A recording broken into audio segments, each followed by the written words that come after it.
Hi there everyone, it is currently the 4th of June 2013. Meteorologist Robert Speta here with, today's Western Pacific weather outlook, and I would like to say it's actually going to be more like a tropical outlook today. We're really going to be talking about Invest 96W here towards the southeast of Guam. 96.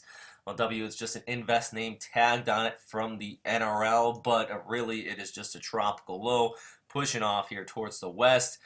And, model outlooks and the potential here for tropical development. Near the end of the update, we're also going to talk about the rest of you out here throughout the remainder of the work week.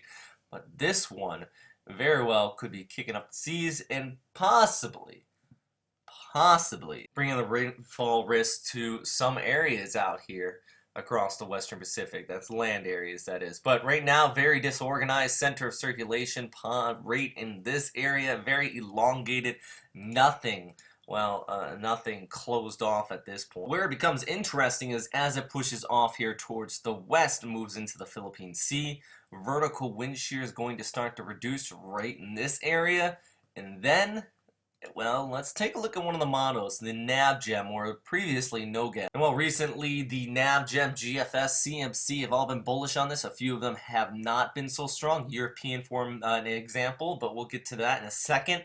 But let's take a look. This is going through Thursday. You can really follow that tropical area there, south of Guam. It moves around the Westpac High, which is over here, and then starts to push into the Philippine Sea, that reduce in vertical wind shear.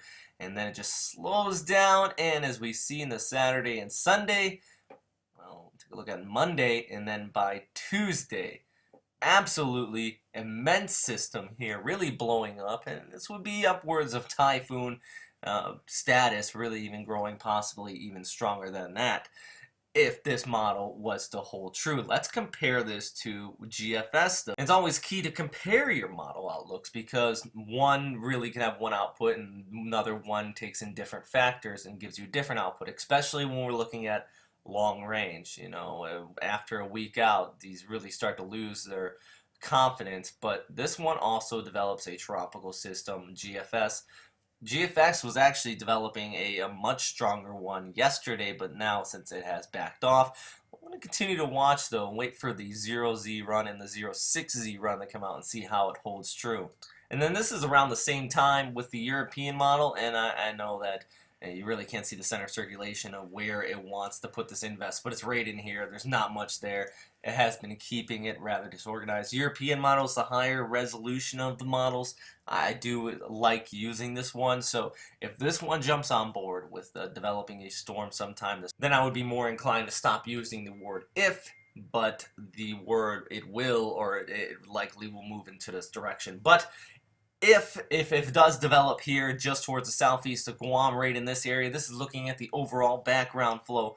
You have the Westpac High out here. Likely is going to track along that background flow, loop back, and at this time it looks like the Philippines, you would remain out of the storm's way. What we possibly could see here though is that often when we see storms move like this, especially through June and July, you get that southwest monsoon coming in, and it would enhance it and bring some heavy rain showers across southern Luzon. Besides, actually last year, when we saw all those really dangerous floodings across the Philippines, some of the worst floodings in a year, it was due to a storm system doing just that, tracking along the Philippine coast here and then off towards the north, but it brought in all of those monsoonal rains. So really the risk of flooding here, regardless if it's going to hit the Philippines or not, it likely is going to bring that inflow of moisture, which will help it intensify. And if it does follow along that NavGem output, as we can see right here, when it gets to that stronger intensity, it's pulling in that moisture. So you see those heavy rain showers out here. So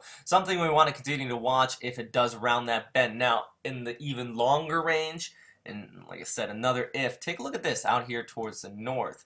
We get a blocking high set up. And the one thing that's consistent with GFS and NOGAPs and even the European model is this high pressure that starts to set off here towards the east.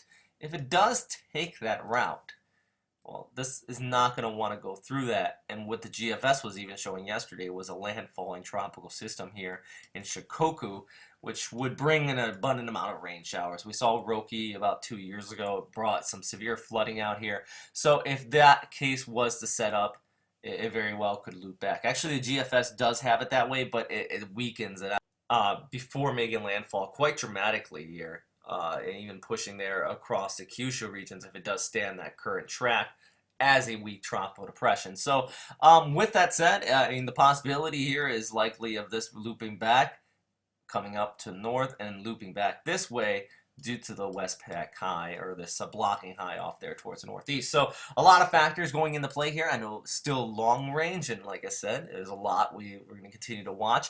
Short range, let's talk about what else is going on out here, because southwest monsoon kicking up there for you in Myanmar. You're going to be seeing some heavy rains, even southwestern portions of India, really cooling things off here, but there is the risk of flooding. Bangkok, you've seen upwards of 100 millimeters in some areas in the past 24 hours, but that is typical for this time of year, so just one other factor we're continuing to watch. But then the rainy season front also kicking up across much of eastern and southeastern China, Taiwan as well. You've been seeing some heavy showers, and not at welcome for many people recovering from the earthquake this past weekend. Actually, many reports of landslides, and if these showers do pick up, there's still going to be the factor of mudslides weighing in on this.